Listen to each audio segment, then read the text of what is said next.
हाय मित्रांनो, hello, good afternoon. माझ्या लक्षातच राहीना झालंय काहीच. तर बघा, माझी मम्मी म्हणजे माझी आई गेली बाजार नाही आज. माझ्या वडिलांना कपडे आणायला गेलेत. कपडेच नव्हते बरं का, कुठला सणवार नाहीये पण कपडे नव्हते म्हणून कपडे आणायला गेलेत. मला म्हणली म्हैस चार. तिच्यासोबतच व्हिडिओ घेणार होते पण काय करावं, लाईट नसते. लाईट पुरवठा आमच्याकडे जास्त नाहीये, लाईट लवकरच जाते. त्यामुळं फोन चार्जिंग करत बसले, ती बी 100% चार्जिंग नाही झालेली अजून. मग आई म्हणली मला म्हैस चार, दोन्हीपैकी एक तरी म्हैस सोड. आरडू नका बघा. आता काय खरं नाही बाबा ह्यांचं, एक तिकडून आरडायले इकडून आरडायले बाबा. दोघं निघले मला मारता तुम्ही. आता आईन ते म्हणले कडकाटानी म्हशी हिंडव, आम्ही येऊस तर. मग आपलं चाललंय काम. चला म्हणलं म्हशी तरी हिंडवावे, पुन्हा मग राहिलेली कामं करावी. हिला थोडं घंटाच अर्धा तास हिंडवलं म्हणजे थोडं हिला बरं वाटेल. मग बांधून परत ब्लाऊज आणाय जायचंय, उद्या देवाला जायचंय, उद्या सकाळी लवकर उठून नहावून धुवून घ्यायचं, मामाच्या दर्शनाला जायचंय. आनंद होतय सांगण्यात अति आनंद.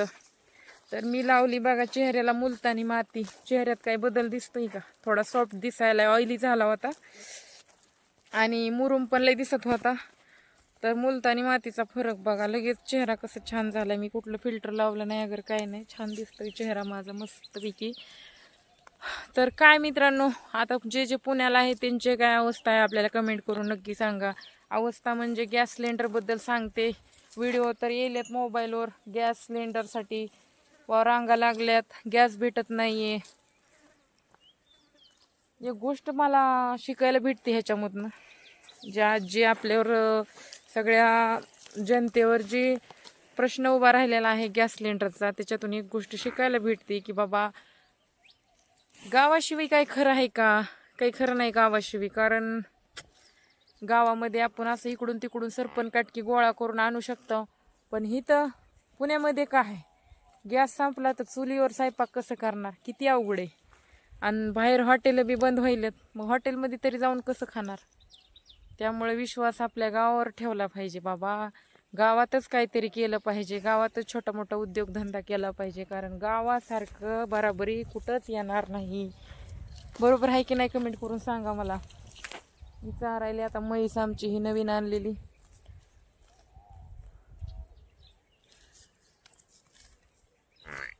बघा इकडं पण म्हैस बांधली लोकांची, ती ओरडायली. ही आपली म्हैस नाही.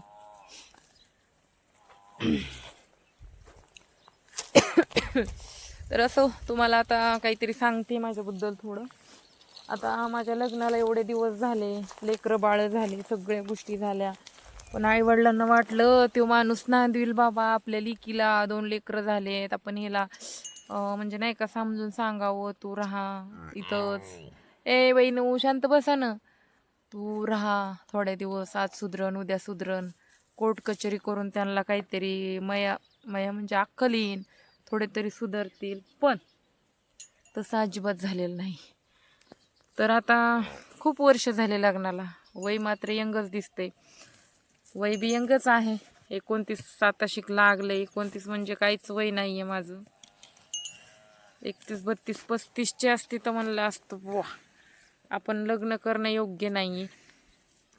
पण आता मला सगळे म्हणताय तिथं लग्न कर लग्न कर लग्न कर. पण तुम्हाला माहिती आहे का, मी लग्न जर केलं तर नातेवाईक गावातले बाबा माझ्या बापाला एवढी नावं ठेवतील हद्दीच्या बाहेर. काय म्हणणार बघा, तिची पोरगी एवढ्या दिवस राहिली दुसरं लग्न केलं, काय तिचं खरं आहे, ती काय राहणारी होती का? बापरे, त्यांना काय काय काय ऐकावं लागलं असतं.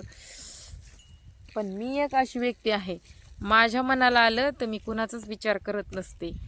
कारण जरी माझा बाप लोकांचा विचार करून जगला, पण मी जगत नाही. बापाला सध्या मी शिकवायचा प्रयत्न करते की लोकांचा विचार करू नका, आपण आपला वैयक्तिक स्वतःचा विचार करा. कारण लोक हसायला येतात, पोसायला येत नाही. लोक नावं ठेवायला येतात. आपल्या अडचणीमध्ये कोणी उभा राहते का? नाही राहत. 1 मिनिट, फोन येतोय.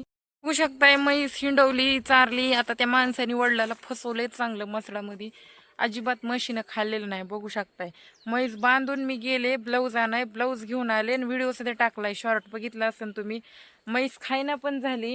ही म्हैस बघा कशी आणि ती म्हैस बघा कशी. आता मला पटकन जाऊन कडूळ कापून आणावं लागेल, त्याआधी म्हणलं एक व्हिडिओ कंटिन्यू करावा. आणि शेळ्या सध्या आज सोडलेल्या नाही आहेत, कारण म्हशी बघू का शेळ्या बघू असं झालंय, मला काहीच कळना. शेळी सोडून दिली तर इथं माळव आहे, तुम्हाला माहिती आहे का बघा.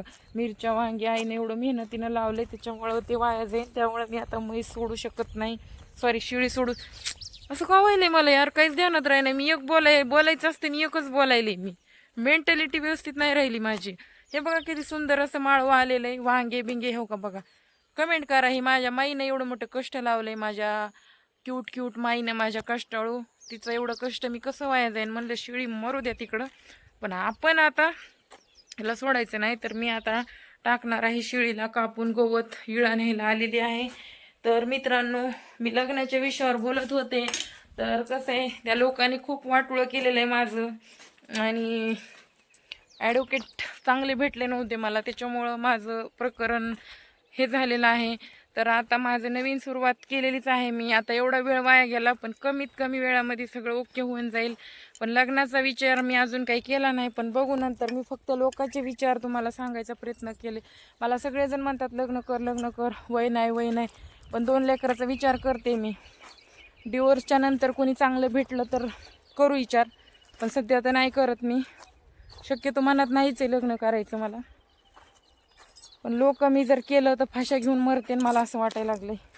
हो का, इकडं आले बघा आता कडूळ कापायला. कडूळ कापते, थोडं जनावराला टाकते, तेवढं तरी त्यांच्या पोटात जाईन. गवत तर काही खाल्लं नाही. उद्या जायचे देवाला, उद्या वडील दिवसभर देखरेख करते. तर असो, तुमचं मत कमेंटमध्ये नक्की सांगा की माझा निर्णय बरोबर आहे का चुकीचा आहे. लोक काय म्हणतील, मी ह्याच्याकडे कधी लक्ष दिलं नाही आणि देणारही नाही इथून पुढं. तर चला, बाय बाय, टाटा.